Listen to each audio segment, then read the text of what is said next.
इसके पहले online class में हम आपको कपास की खेती के बारे में बता रहे थे और इसमें बहुत कुछ आपको हम समझा गए हैं, बोने की गहराई तक बता चुके हैं। अब इसी क्रम में हम इसके आगे चलते हैं और आज बोने का समय बताते हैं, टाइम ऑफ सोइंग। तो इसके लिए देखिए, कपास की बुआई का सबसे उपयुक्त समय मध्य अप्रैल से मध्य मई तक है। अमेरिकन कपास की जातियों को 15 अप्रैल तक बो दिया जाता है और देसी कपासियों की जातियों को 15 अप्रैल से 15 मई तक अवश्य बो दिया जाता है।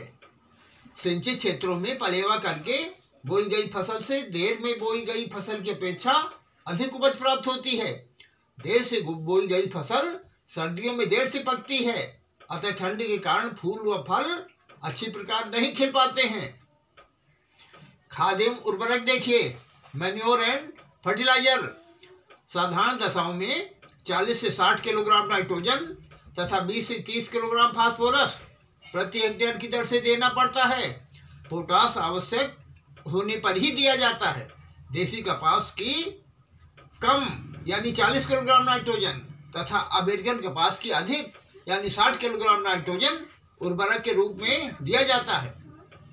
नाइट्रोजन व अन्य तत्वों की मात्रा का कुछ भाग गोबर की खाद से 10 से 12 टन प्रति हेक्टेयर देना आवश्यक होता है। नाइट्रोजन की शेष मात्रा उर्वरकों द्वारा प्राप्त हो जाती है।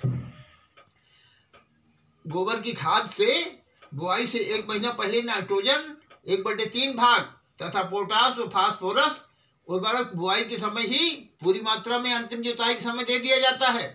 नाइट्रोजन की मात्रा का 1/3 भाग बुआई के 30-35 दिन बाद व शेष 1/3 भाग बुआई के 60 दिन बाद दिया जाता है, जिस समय कलियां निकलने लगती हैं। उर्वरक देते समय खेत में पर्याप्त नमी होना चाहिए।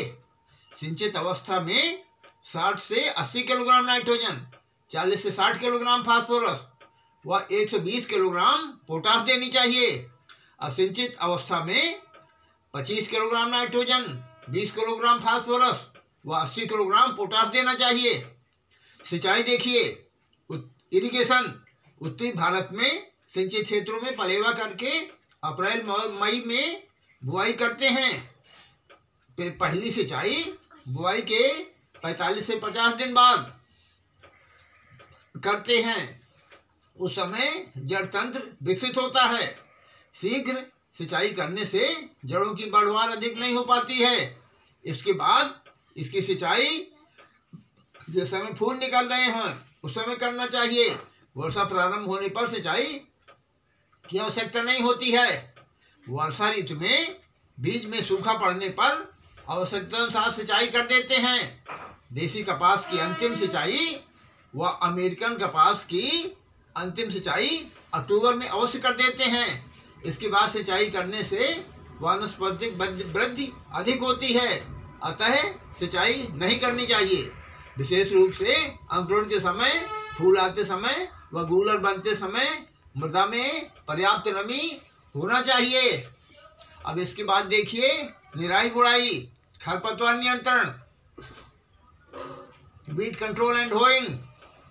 तो इसके लिए सिंचाई आप ये समझिए कि जब पौधों की लगभग ऊंचाई 8-10 सेंटीमीटर हो जाए तो पहली निराई गुड़ाई कर देनी चाहिए।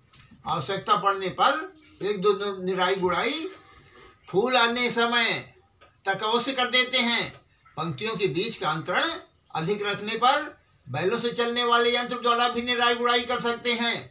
प्रथम सिंचाई बोने के 20 दिन बाद, पहली निराई गुड़ाई बोने के 20 दिन बाद तथा दूसरी निराई गुड़ाई सिंचाई के बाद करते हैं। पहली निराई गुड़ाई के समय पौधों की छटाई यानी थिनिंग अवश्य कर देना चाहिए। निराई गुड़ाई द्वारा यदि खरपतवार के नियंत्रण में बाधाएं आती हैं तो रसायनों द्वारा खरपतवार नियंत्रण किया जा सकता है। इसके लिए बुआई से पहले बेसालीन की 1 किलोग्राम सक्रिय अवयव मात्रा को 800-1000 लीटर में 800 से लेकर 1000 लीटर पानी में घोल मिलाकर बनाकर और स्प्रे कर देते हैं, छिड़क देते हैं। छिड़काव करने के बाद हैरोवाज चलाकर दवा को 4-5 सेंटीमीटर गहराई तक मिट्टी में मिला देते हैं। इसके बाद कपास की बुआई करने पर खरपतवार नहीं उगते हैं। देखिए, मिश्रित खेती भी मिक्स्ड क्रॉपिंग के बारे में समझ लीजिए। विभिन्न क्षेत्रों में कपास को मूंग, उड़द, लोबिया, ज्वार, अरहर आदि के साथ में मिलाकर बो देते हैं। कुछ क्षेत्रों में मक्का, आलू, मूंगफली, सोयाबीन आदि के साथ में भी मिलाकर बो सकते हैं। फसल चक्र देखिए, क्रॉप रोटेशन, कपास बरसीम 1-1 वर्ष का है, समझते जाइए। कपास गेहूं, कपास मटर, कपास अलसी, कपास गन्ना, ये विभिन्न प्रकार के खरपतवार हैं, फसल चक्र हैं, जिसको कि आप बना सकते हैं एक खरीफ और एक रबी से मिला करके। चुनाई देखिए, पिकिंग, फसल की लंबे समय तक फूल आते रहते हैं। कपास में ये विशेषता होती है, प्रत्येक पौधे पर भी फूल एक साथ नहीं आते हैं, अतः पूरी फसल एक साथ नहीं पकती। फूल या गूलर, बाल्स जैसे ही पकते यानी खिलने प्रारंभ होते हैं, उनको तोड़ दिया जाता है। गूलर की तोड़ाई को ही चुनाई यानी पिकिंग कहते हैं। कुछ किस्मों में गूलर पकने पर नीचे गिर जाता है और इस प्रकार कपास के गुण में कमी आ जाती है। तो देखिए, देसी जो कपास है वो 5-6 दिन के अंतर पर 8-10 बार चुनाई की जाती है और अमेरिकन कपास की 10-12 दिन बाद 4-5 बार चुनाई की जाती है, पिकिंग। चुनाई का कार्य अधिकतर औरतों या बच्चों द्वारा ही विभिन्न क्षेत्रों में पूरा किया जाता है। दक्षिणी भारत में चुनाई बुआई के अनुसार पूरी वर्ष की जाती है। उपज देखिए, यील्ड, उन्नतशील किस्में जैसे 12 लक्ष्मी, हाइब्रिड 4 आदि से 15 से 30 कुंतल प्रति हेक्टेयर तक उपज प्राप्त हो जाती है। शुष्क क्षेत्रों में 7-8 कुंटल प्रति हेक्टेयर पैदा हो जाती है और सिंचित क्षेत्रों में 10 से 12 कुंतल प्रति हेक्टेयर औसतन उपज प्राप्त हो जाती है। रुई की मात्रा गांठ यानी बाल्स से नापते हैं। एक गांठ बराबर होती है 170 किलोग्राम। बिनौले में तेल की 14 से 18% तेल पाया जाता है। कपास की रुई 30 से 35% मिलती है।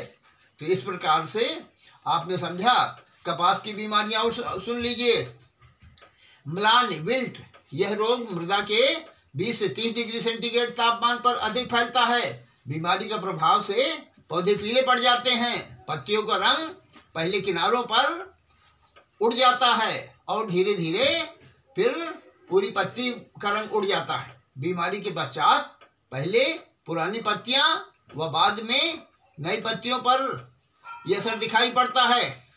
गूलर समय से पहले निकल आते हैं, पौधे सूख जाते हैं। इसकी रोकथाम के लिए बीमारी रोधक जातियों का प्रयोग करना चाहिए। मृदा में जिंक की कमी दूर करना चाहिए। उचित फसल चक्र अपनाना चाहिए और दवा के लिए कैप्टान या बायोस्टीन से बीजों को शोधित कर लेना चाहिए। जड़ सड़न देखिए, रूट रॉट, जिन मृदाओं में तापमान अधिक होता है वहीं पर यह बीमारी लगती है। इसका प्रयोग होने पर पौधे मुरझा जाते हैं और जड़ें सड़ जाती हैं।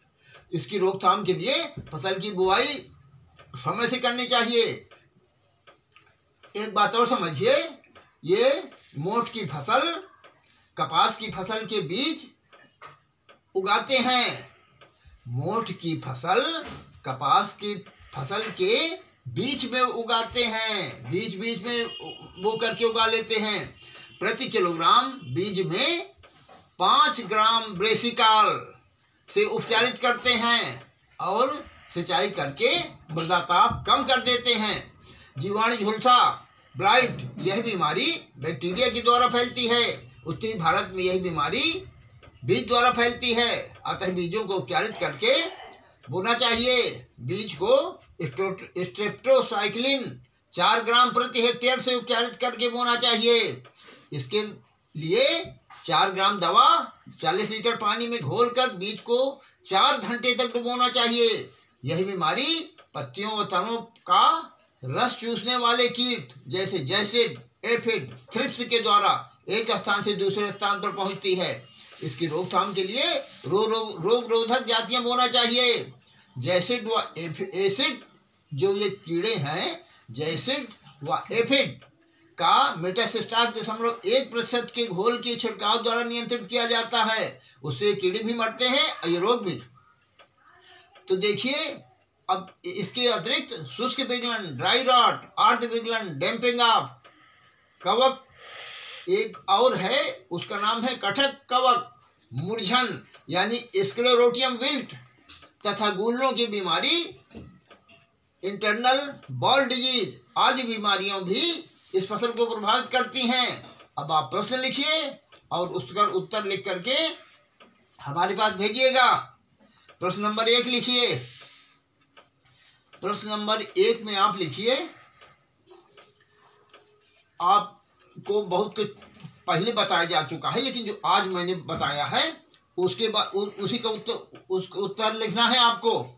नंबर 1 लिखिए, बोने का समय, खाद एवं उर्वरक प्रति हेक्टेयर लिखिएगा, तथा सिंचाई की मात्रा लिखिए, कितनी बार सिंचाई की जाती है, कब की जाती है, विधिवत लिखिए। प्रश्न नंबर 2 लिखिए, निराई गुड़ाई एवं खरपतवार नियंत्रण, फसल चक्र, क्रॉप रोटेशन, चुनाई, पिकिंग लिखिए। धन्यवाद।